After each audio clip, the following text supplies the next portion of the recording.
1976 का पुणे, एक शहर जो स्टूडेंट्स और कल्चर के लिए जाना जाता था। लेकिन इस शहर में एक ऐसे ग्रुप ने जन्म लिया जिसने अगले 2 साल तक पुणे को खून से रंग दिया। ये ग्रुप एक क्रिमिनल गैंग था जिन्होंने अपने आप को समझा था इनविंसिबल। उनके लिए क्राइम एक पैसे का जरिया ही नहीं था, बल्कि एक थ्रिल था, एक गेम बन गया था उनके लिए। और सबसे शॉकिंग बात, वो सब एकदम आम कॉलेज स्टूडेंट्स थे। ये कहानी है जोशी अभयंकर सीरियल मर्डर्स की। एक ऐसा केस जहां दोस्ती बनी कत्ल का रीजन और बोर्डम बना मौत का ट्रिगर। मैं आपको ले चल रहा हूँ एक जर्नी पे, जहां हम देखेंगे उनका चाइल्डहुड, उनकी साइकोलॉजी, उनके क्राइम्स और उनका डाउनफॉल। और शायद आप खुद से ये सवाल पूछने पर मजबूर हो जाएंगे कि क्या मॉन्स्टर्स पैदा होते हैं या सोसाइटी उन्हें बनाती है। Let's talk about it.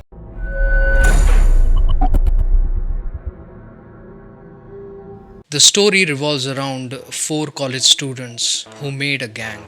Gang के members थे Rajendra Jakkal. He was intelligent, manipulative, and a natural leader. Second one, Dilip Sutar, charming but cruel. Third one, Shantaram Jagtap, a loyal follower but weak-minded. And the fourth one was Munawar Shah, hot-headed and impulsive. ये लोग सीधे सादी middle class family से belong करते थे। उनके parents चाहते थे कि वो पढ़ाई करें, एक नॉर्मल जिंदगी जिएं, लेकिन इनके अंदर एक चीज कॉमन थी और वो थी discontent, which means that they were dissatisfied with their circumstances and they want big money real quick. वो नॉर्मल लाइफ से बोर हो चुके थे, उन्हें चाहिए था पावर, मनी और कंट्रोल। साइकोलॉजिस्ट कहते हैं कि ऐसे किलर्स का एक कॉमन ट्रेट होता है और वो होता है लैक ऑफ एम्पैथी। उनके लिए दूसरों की जिंदगी सिर्फ एक ऑब्जेक्ट होती है और इस गैंग के लिए भी इंसान एक टारगेट बन गया था। उनकी दोस्ती एक दूसरे की डार्कनेस को फ्यूल करती थी, जैसे पेट्रोल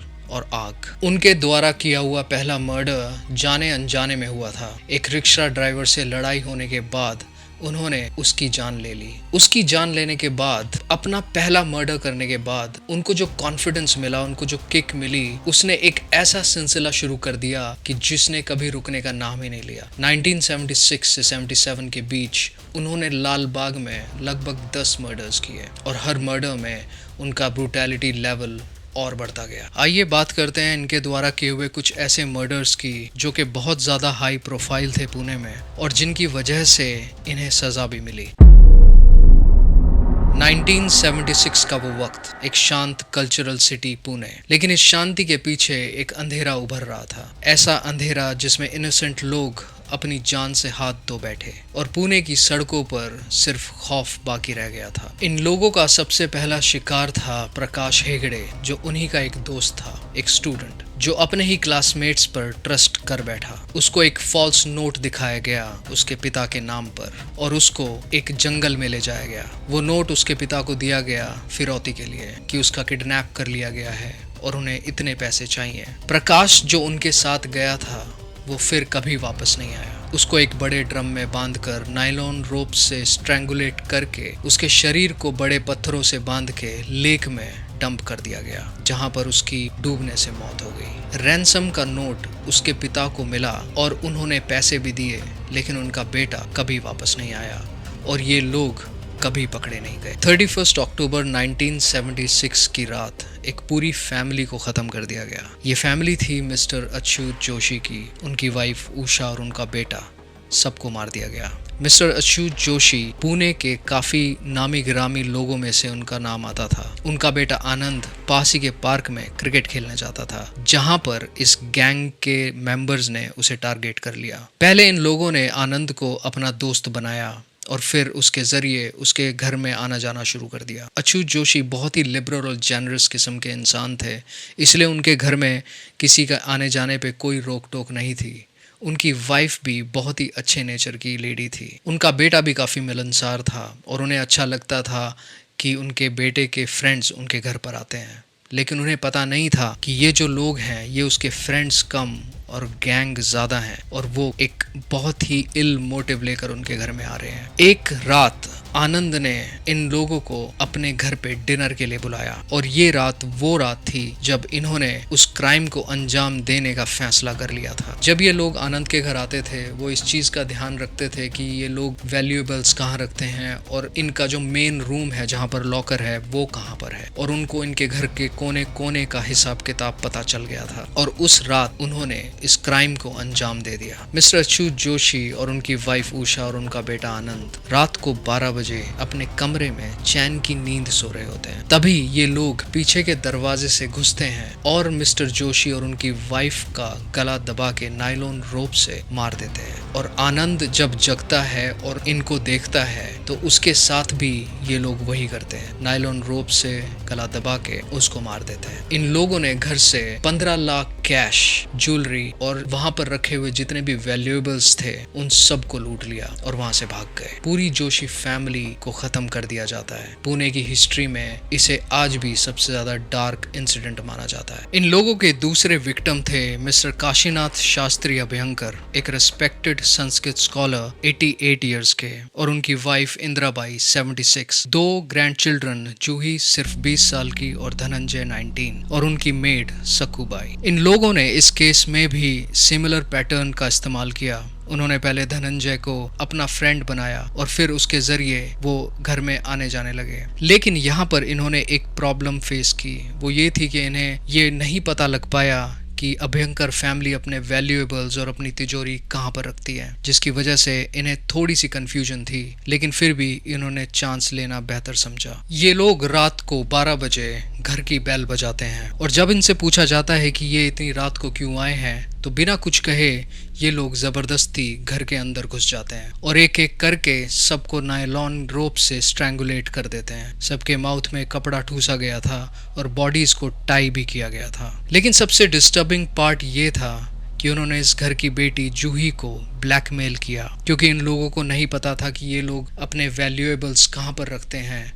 तो इन्होंने जूही को उसके कपड़े उतारने की धमकी दी, जिसके बाद जूही बहुत ज़्यादा डर जाती है और वो उन्हें बता देती है कि उन लोगों ने वैल्यूएबल्स कहाँ पर रखे हैं। उसके बाद वो लोग वैल्यूएबल्स, ज्वेलरी, कैश सब चुरा लेते हैं और जूही को भी स्ट्रैंगुलेट करके मार देते हैं। अभ्यंकर फैमिली एक ही रात में खत्म हो जाती है। एक ऐसी फैमिली जिसने कभी किसी का कुछ नहीं बिगाड़ा, जो कि एक बहुत ही जेनरस फैमिली थी, लोगों की मदद करती थी, एक रात में उसे खत्म कर दिया जाता है। मार्च 23, 1977 पुणे के बंड गार्डन के पास मुल्ला मुठा रिवर में मिली एक डेड बॉडी। ये थी अनिल गोखले की लाश, एक स्टूडेंट का भाई। उसको मार के एक लैडर पे बांध दिया गया था, पत्थर लगाकर नदी में फेंका गया था। जब फॉरेंसिक एक्सपर्ट्स ने लाश देखी तो उन्होंने देखा रोप के नॉट्स और स्ट्रैंगुलेशन पैटर्न बिल्कुल पहले के मर्डर्स जैसे थे। इसी क्लू ने पुलिस को रियलाइज करवाया कि ये अलग अलग मर्डर्स नहीं बल्कि एक सीरियल किलिंग स्प्री है।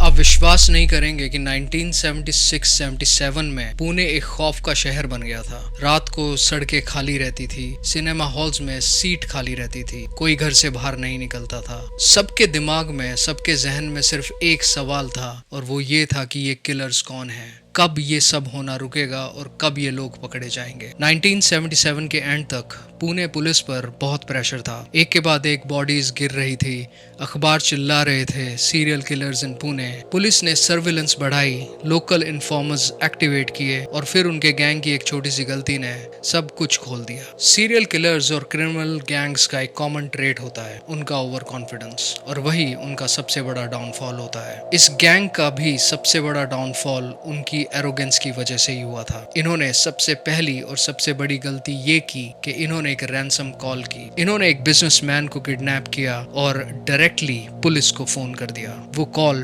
ट्रेसेबल थी और पुलिस ने तुरंत कनेक्शन पकड़ लिया। ये उनका पहला क्रैक था। उनकी दूसरी गलती थी लूट का माल। जो ज्वेलरी, जो पैसा उन्होंने मर्डर्स और रॉबरीज में लूट कर रखा था, उसको हाइड करने की बजाय उन्होंने अपने पास रखा, कुछ पीसेस बेच दिए। और जब कॉलेज के आम लड़के सडनली नए कपड़े, पैसे और लेविश लाइफस्टाइल में दिखने लगे तो सस्पिशन और स्ट्रॉन्ग हो गया। और उनकी तीसरी और आखिरी गलती थी बोस्टिंग, यानी कि उन्हें लगता था कि वो जीनियस हैं, पुलिस कभी उन्हें पकड़ नहीं पाएगी, इसलिए वो लोगों के सामने इनडायरेक्टली हिंट देते थे, ब्रैग करते थे, डिस्कशंस करते थे और यही उनके खिलाफ गया। एक इन्फॉर्मर ने पुलिस को बता दिया कि कुछ कॉलेज बॉयज कुछ ज्यादा ही सस्पिशियस बिहेवियर कर रहे हैं, और सबसे बड़ी गलती उन्होंने ये की कि उन्होंने समझा कि ये शहर उनका प्लेग्राउंड है। उन्होंने सोचा पुणे के लोग उनसे डरेंगे पर कभी उन्हें डाउट नहीं करेंगे, लेकिन पुलिस ने उन्हें साइलेंटली मॉनिटर किया स्टेप बाय स्टेप। जब अरेस्ट हुआ तो शुरू में सब डिनाई कर रहे थे,